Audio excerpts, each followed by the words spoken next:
आराध्य दैवत छत्रपती शिवाजी महाराज,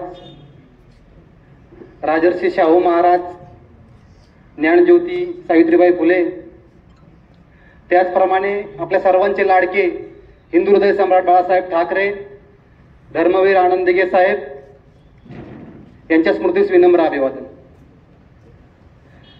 सन्माननीय व्यासपीठ, पुणे जिल्ह्याचे तडफदार जिल्हा प्रमुख माननीय श्री बाळासाहेब चांदेरे, जिल्हा नियोजन समितीचे सदस्य माननीय अमोलभाऊ पांगारे, बारामती लोकसभा मतदारसंघाच्या संपर्क प्रमुख कांताताई पांढरे, भोर विधानसभा प्रमुख गणेशभाऊ मसूरकर, त्याचप्रमाणे राजगड पुणे तालुक्याचे उपजिल्हा प्रमुख माननीय सुनील भाऊ शेंडकर, राजगड तालुक्याचे तालुका प्रमुख माननीय अंकुश भाऊ चोरगे, त्याचप्रमाणे बोहोर शहर प्रमुख आप्पा सोनवले, त्याचप्रमाणे ज्येष्ठ शिवसैनिक बाळासाहेब जायगुडे, मागासवर्गीय आघाडीचे जिल्हा प्रमुख माननीय आपले दादा, त्याचप्रमाणे महेंद्रभाऊ बोर्डे, अक्षयजी सनस, आपले अण्णा बांदल, दानवले साहेब, त्याचप्रमाणे उपस्थित समोर सर्वांची नावं घेऊ शकत नाही मी, पण आपले सचिनभाऊ बिलारे असतील, प्रवीणभाऊ दावले असतील,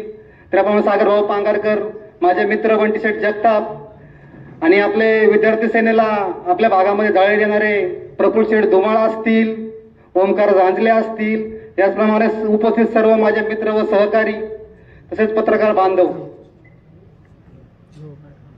आज या ठिकाणी ही पदाधिकारी बैठक आहे आणि हे नियुक्ती पत्र आहे. हे मी कुणाला तरी दाखवायचं किंवा कुठंतरी काहीतरी तालुक्यात आपल्याला कुणाला तरी काही वेगळं दाखवायचं किंवा ताकद दाखवायची किंवा काय असं काही प्रकार नाहीये.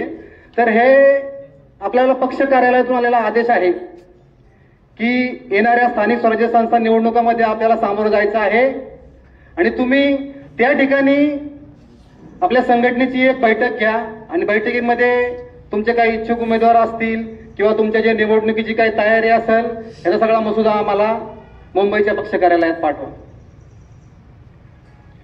आणि मी आवर्जून या ठिकाणी सांगेल की कार्यालयातील निरीक्षकांनी विचारलं की व तुमची तयारी कुठे आली, मी त्यांना सांगितलं की आमच्या भोर तालुक्यामध्ये जे शिवसैनिक येते निवडणुकांसाठी कधीच तयारी 3 वर्षापूर्वीच, पण काही ना काही कारणास्तव या निवडणुका लांबत गेल्या, त्याच्यामुळे उलट आम्ही शिवसैनिक सर्व प्रतीक्षेमध्ये आहे की निवडणुका कधी लागत आहेत. आणि एक गोष्ट आवर्जून सांगायची राहिली की ज्या पद्धतीने या ठिकाणी काही लोकांनी मला प्रश्न विचारले की तात्या या ठिकाणी आले नाहीत. मी आवर्जून एक तालुका प्रमुख तुम्हाला सांगतो की तात्यांचा मला फोन आला होता की माझी तब्येत बरोबर नाहीये, अपॉइंटमेंट आहे, त्याच्यामुळे ते या ठिकाणी आले नाहीयेत. काही लोक असा गैरसमज करून घेतात. शिवसेना ही एक संघ आहे आणि येणाऱ्या निवडणुकामध्ये शिवसेना हे पूर्णपणे ताकदीने एक संघ सामोरं जाणार आहे.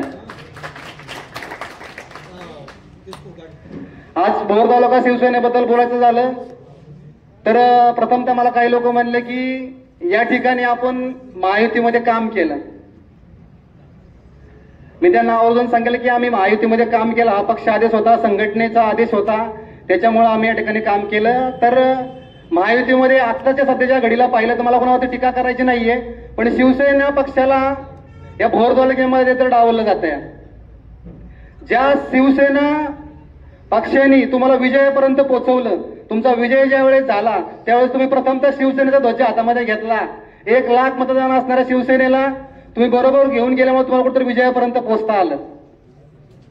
आज विकास चांद्रे साहेब ज्यावेळेस विकास काम असतील काय असतील एक ठराविक एकाच पक्षाला मिळत आहेत.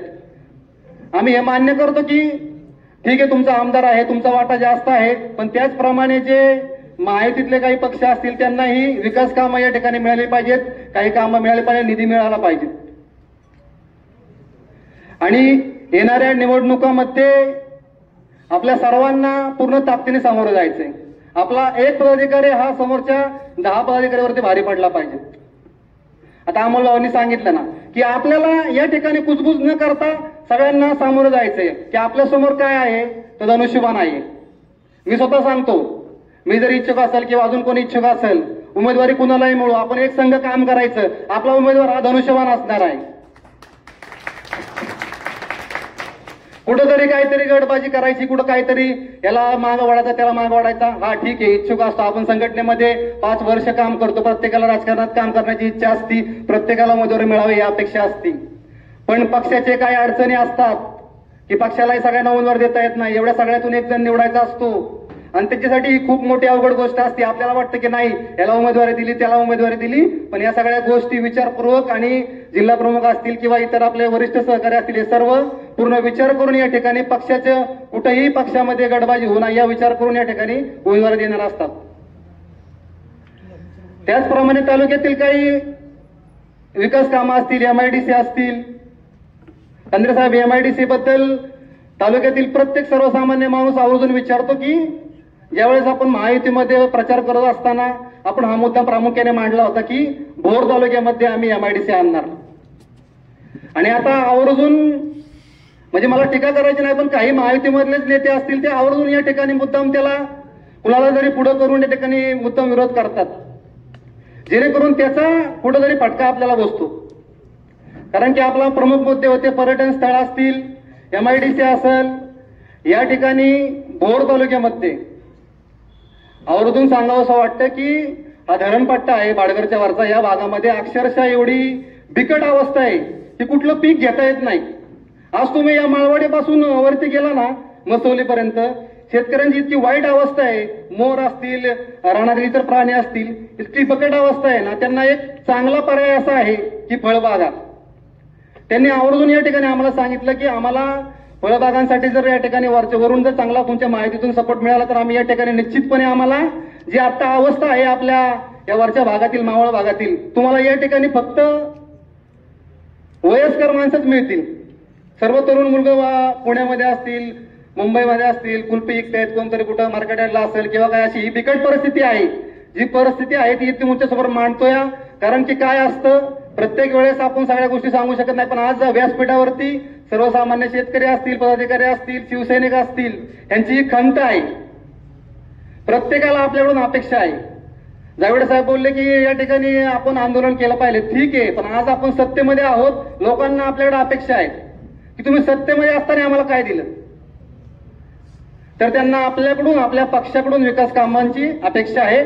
मी महायुतीमध्ये कोणावरती टीका करत नाही, पण मी एक कडवट शिवसैनिक आहे बाळासाहेब ठाकरेंचा. त्याचं कारण असं की शिवसेनेमध्ये काम करत असताना, महायुतीमध्ये काम करत असताना माझ्या धनुष्यबाणाला कुठेही दग लागणार नाही याची काळजी मी कायमस्वरूपी घेतो.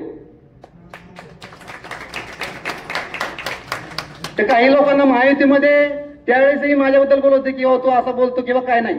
मी माझ्या संघटनेचं काम करतो, पक्षाचं काम करतो आणि पक्षाने मला आदेश दिला की महायुतीचा उमेदवार निवडून आला पाहिजे आणि तो आम्ही आणला.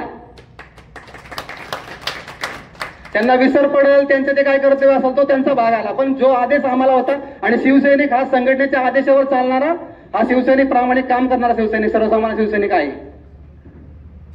आज या ठिकाणी आपले वरिष्ठ असतील, बाळासाहेब चांदेरे असतील, कांताताई पांढरे असतील, कुलदादा कोंडे असतील, या सर्वांनीच या आपल्या मतदारसंघामध्ये पायाला चिंधी लावून या ठिकाणी प्रत्येक गावागावात, प्रत्येक छोट्याच्या टाकते ओटे वस्त्रेवर जाऊन की मी जिल्हा प्रमुख आहे किंवा मी मोठा नेता आहे किंवा मी इथं कसं जावं असं नाही, तर प्रत्येकाच्या गावापर्यंत, प्रत्येकाच्या घरापर्यंत, प्रत्येकाच्या ओट्यापर्यंत जाऊन या ठिकाणी त्यांनी प्रामाणिक काम केलंय. आणि ते वेळोवेळी सांगतात की आम्ही शिंदे साहेबांची प्रेरणा घेऊन या ठिकाणी काम करतो. शिंदे साहेब 24 तासामधले 18 तास 17 तास काम करतात आणि आपण काय या ठिकाणी घरी बसायचं. तामोल भावांनी सांगितलं की या ठिकाणी आपल्यालाही त्या पद्धतीने काम करायचं आहे. मी स्वतः तुम्हाला तालुका पूर्ण जबाबदारीने बोलतो की कुठल्याही प्रकारची गडबाजी किंवा कुठल्याही प्रकारचे या ठिकाणी काही होणार नाही. येणाऱ्या निवडणुकामध्ये प्रत्येक शिवसैनिकाला न्याय दिला जाईल.